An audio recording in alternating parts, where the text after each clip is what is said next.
As for Europe's significant concerns regarding the Russian Federation, our comprehensive plans, our considered thoughts, I simply cannot. It is essential to understand the underlying motives that truly guide the prominent European leaders. If you carefully read what they publicly say, it probably becomes abundantly clear that it is utterly pointless to try to get inside their heads and comprehend their thoughts, and to put yourself in their place.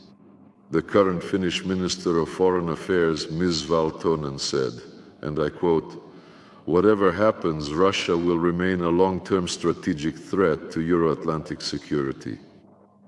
We must keep Russia at a distance." Who is saying this?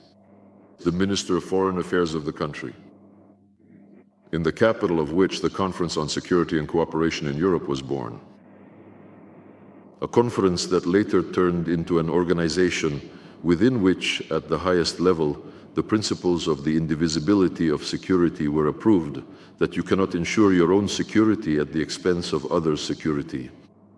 And this is exactly what underlies the proposals of December 2021, which President Putin put forward, and which Ms. Valtonen emphatically rejects as completely unacceptable, firmly claiming that these proposals would undoubtedly undo many decades of significant progress achieved in the realm of European security. I want her to hear these proposals. This is the last chance to save the achievements in European security that exist and that the West is now trying to trample together. Along with the Organization for Security and Cooperation in Europe itself.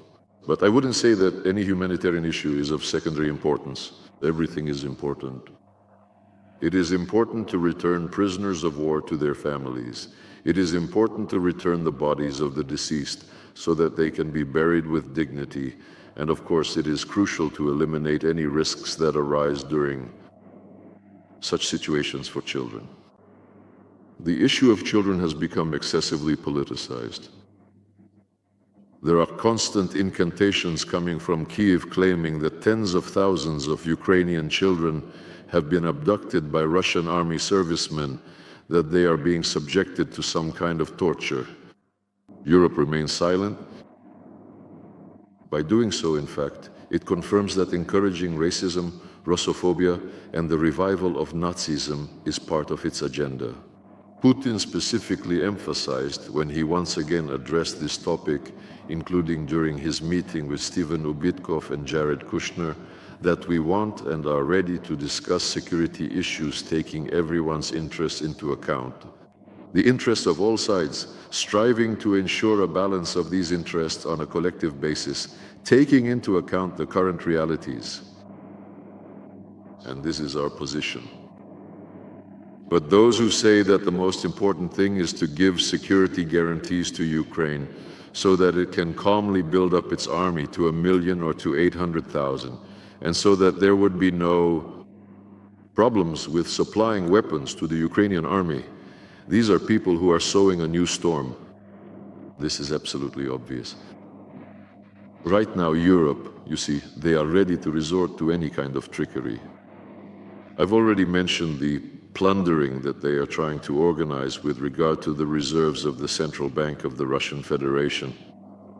Another thing, examples of the most egregious and blatant violations of international law, of the so-called rules and established norms that the Western world constantly extols and champions, include the illicit arms trade. Soviet and Russian-made weapons, which are located in European countries and in some represented in this hall, are being bought up by the West all over the world, as for forecasts. It is the representatives of Europe who are naming specific dates for when the Ukrainian conflict will end. Some say by spring, others say during 2026. We, however, are not spending our energy on that. We have specific objectives. These specific objectives have been clearly and unambiguously stated.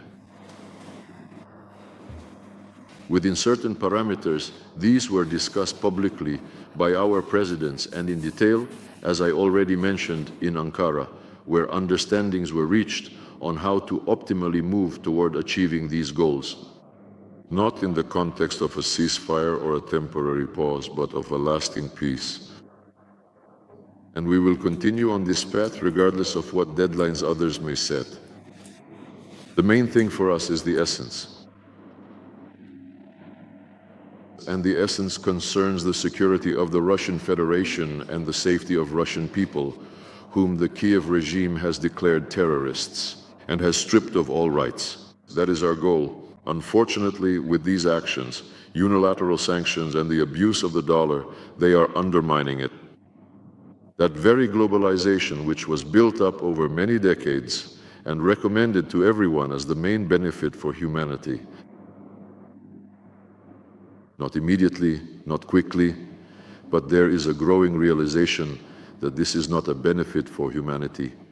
It is a structure, a configuration of the world economy that allows one country to dictate to all the other sovereign nations and independent countries. And of course, serious and responsible countries that are firmly determined to preserve their national sovereignty and independent decision-making will undoubtedly create alternative structures and robust systems. They will wisely choose to rely not on mechanisms that have already unequivocally proven to be mere tools of dictation, coercion, and suppression, but rather on truly reliable and trustworthy ones, which are not subject to external manipulation or undue influence, ensuring their continued autonomy and self-determination. Any kind of ideological reasons for platforms. I really hope that the United States, despite considering itself entitled to do so, will, out of respect for other members of the world community, at least somehow explain on what basis, on what facts they take such actions. And of course, we support the idea that discussions on how to combat drug trafficking and how to ensure maritime security should be collective.